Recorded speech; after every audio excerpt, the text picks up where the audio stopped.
নিজেরা যদি সৎ নিষ্ঠাভাবে হালাল পন্থায় যদি মেহনত করতে পারি, অবশ্যই অবশ্যই ইনশাআল্লাহ আল্লাহ রাব্বুল ইজ্জত এর ভিতরে বরকত দেবেন। আসসালামু আলাইকুম ওয়া রাহমাতুল্লাহ। ভালো আছেন আপনারা? আমরা প্রথমে আল্লাহ পাকের শুকরিয়া আদায় করি যে আল্লাহ পাক সুস্থ রেখে এখানে বসার মতন তৌফিক দান করেছেন। দ্বিতীয় নম্বরে আল্লাহ রাব্বুল ইজ্জত একটা রিজিকের ফয়সালার মাধ্যমে নিজেদের জীবিকাকে নির্বাহ করার জন্য, নিজেদের সাংসারিক অর্থনীতিকে একটু উন্নতি করার জন্য গ্রো আপ কর্তৃক যে প্রচেষ্টা, সেই প্রচেষ্টার অংশীদারের অংশ নেওয়ার জন্য আমরা এখানে আসছি। তো হুজুর মূল কথা আপনাদেরকে বলছে, তো আপনাদের প্রতি একটাই কথা, সেটা হচ্ছে যে মানুষের জীবনে মেহনতটা সবচেয়ে বড় বিষয়। মানুষ মেহনত করতে পারে, ফলাফল আল্লাহ পাকের হাতে। নিজেরা যদি সৎ নিষ্ঠাভাবে হালাল পন্থায় যদি মেহনত করতে পারি, অবশ্যই অবশ্যই ইনশাআল্লাহ আল্লাহ রাব্বুল ইজ্জত এর ভিতরে বরকত দেবেন। নিজের মেহনত যদি সৎ হয়, তাহলে আমরা আশা করতে পারি যে আল্লাহ রাব্বুল ইজ্জত এই কার্যক্রমের ভিতরে বরকত দেবেন।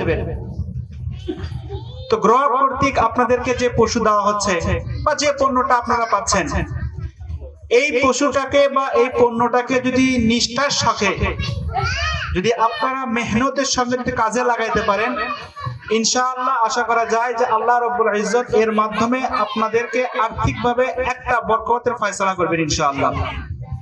সাথে সাথে যে কোম্পানির পক্ষ থেকে আমরা আসছি, এই মেহনতটা তাদেরকেও অগ্রসর করে দেওয়ার জন্য একটা বড় পথ বা বড় একটা মাইল ফলক তৈরি করবে। আমন্ত্রণ জানানো হয়েছে।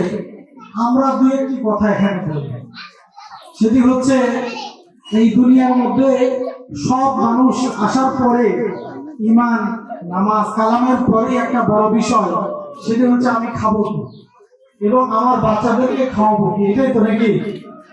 এই বিষয়ে হাদিসের মধ্যে আছে যে সবচেয়ে উত্তম যে ব্যক্তি কামাই করে, তো অনেকে চাকরি করে কামাই করে, ব্যবসা করে কামাই করে, আরো বিভিন্ন ভাবে কামাই করে, তবে এই সমস্ত কামাইয়ের মধ্যে সবচেয়ে হালাল কামাই করে খেতে পারে কোন ব্যক্তি?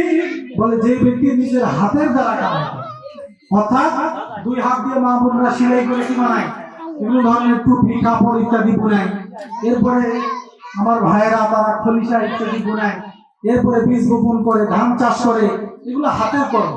এই কর্মগুলি সর্বোচ্চ সওয়াব। তো আপনারা যে গরু লালন পালন করবেন, এটাও আপনাদের হাতের কর্ম, কারণ দুই হাত ছাড়া গরুকে লালন পালন করা যাবে না। এজন্য আপনাদের যাতে করে আর্থসামাজিক যে উন্নয়ন, এই উন্নয়নে অংশীদার হওয়ার জন্য গ্রো আপ কিছু ব্যবস্থা করেছে, যে ব্যবস্থাতে তারা মূলধন বিনিয়োগ করার মাধ্যমে আপনাদেরকে একটা গরু কিছুদিন দিয়ে 70% পর্যন্ত লাভ আপনাদেরকে দিয়া কিছু অল্প লাভ কোম্পানি রেখে এই ব্যবসাটা করতে চাচ্ছে। এটা উদ্দেশ্য, কোম্পানির লাভ বড় উদ্দেশ্য নয়। আপনারা লাভের দিকে তাকালে দেখতে পাবেন যে কোম্পানির লাভ বড় উদ্দেশ্য না, বড় উদ্দেশ্য হচ্ছে আপনাদের লাভ। এজন্য এই লাভটা আমরা যেটা করবো, এটাও যেন শরীয়ত সম্মত হয়। ভাই ভালো আছেন? গরুতে সবচেয়ে ভালোটা পাইছেন? জি অবশ্যই, ইনশাআল্লাহ দেখি আমি ভালোভাবে যদি আল্লাহ করতে পারি অবশ্যই নিজেও। তো এই গরু তো সবচেয়ে ভালোটা আপনাকে দিল, কি কাজ করছেন? খামারের প্রথম দেখতে গেছিলাম, ওখান থেকে দেখে আসি, ভাইকে বলছিলাম যে ভাই আমার ওই গরুটা আমি নেবো। আমাদের দাবি থাকবে কোম্পানির পক্ষ থেকে, গরু যেহেতু আপনি ভালোটা পেয়েছেন, গরুর জন্য যখন তৈরি হবে সব থেকে ভালোটা আপনি তৈরি করবেন ইনশাআল্লাহ অবশ্যই। হিসাম ভাই ভালো আছেন? গরু পাই আপনার অনুভূতি কি? গরু পাই আমি খুব খুশি।